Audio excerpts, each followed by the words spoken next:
Assalamualaikum warahmatullahi wabarakatuh. Saudaraku sekalian, hari ini kita akan mengenal salah satu ulama besar dalam bidang tafsir Al-Quran, seorang tokoh dari Andalusia yang karyanya tetap menjadi rujukan hingga kini, Imam Al-Qurtubi rahimahullah. Nama lengkap beliau adalah Abu Abdullah Muhammad bin Ahmad bin Abu Bakar Al-Ansyari Al-Qurtubi, lahir di Córdoba, Andalusia, Spanyol sekarang. Tahun kelahirannya diperkirakan pada awal abad ke-7 Hijriah, dan beliau wafat sekitar 671 Hijriah 1273 Masehi di Mesir.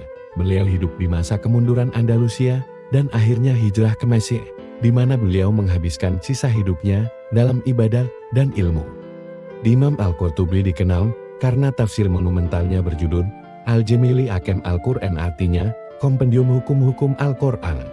Namun tafsir ini bukan hanya membahas hukum, justru sangat komprehensif, meliputi tafsir ayat secara bahasa dan konteks asbabun nuzul, sebab turunnya ayat, penjelasan ilmu tajwid, fikih, perbandingan mazhab, hadis-hadis pendukung adab, akhlak, dan renungan spiritual. Ciri khas tafsir Al-Qurtubi fokus pada ayat-ayat hukum, namun tetap menjelaskan makna umum ayat.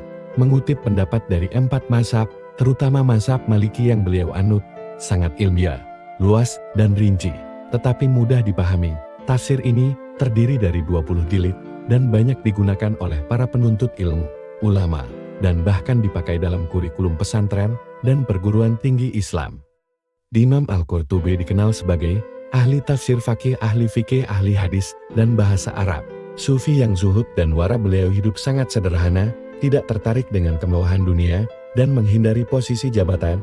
Dikisahkan bahwa beliau tidak menikah, dan mendedikasikan seluruh waktunya untuk ibadah dan menulis. Ia juga sering berpuasa, qiyamul lail, dan hidup dari penghasilan sendiri. Ibnu Farhun menyebutnya sebagai orang yang alim, zuhud, dan ahli ibadah yang agung. Pada masa hidupnya, Andalusia sedang dalam kondisi tidak stabil. Penindasan terhadap umat Islam meningkat. Setelah wilayah Muslim jatuh ke tangan Kristen, maka Imam Al-Qurtubi hijrah ke Mesir, mencari tempat yang lebih aman untuk menyebarkan ilmu. Di sanalah beliau tinggal di kota Munya, menulis karya tafsirnya yang besar, dan wafat serta dimakamkan di sana. Makamnya hingga kini diziarahi oleh para pencinta ilmu, sebagai bentuk penghormatan terhadap jasa-jasanya. Apa yang bisa kita ambil dari kehidupan Imam Al-Qurtubi? Dedikasi terhadap ilmu, beliau mengorbankan kenyamanan dunia demi ilmu dan ibadah. Komitmen terhadap Al-Quran, tafsir beliau membuktikan bahwa mengkaji Al-Quran secara serius akan melahirkan karya besar dan abadi. Zuhud dan kesederhanaan. Meski berilmu tinggi, ia hidup sangat sederhana dan tidak mencari popularitas atau jabatan. Semoga kita semua bisa mengambil inspirasi dari Imam Al-Qurtubi, menjadikan Al-Quran sebagai pedoman hidup, dan mencintai ulama yang telah mewariskan ilmu kepada kita. Wassalamualaikum warahmatullahi wabarakatuh.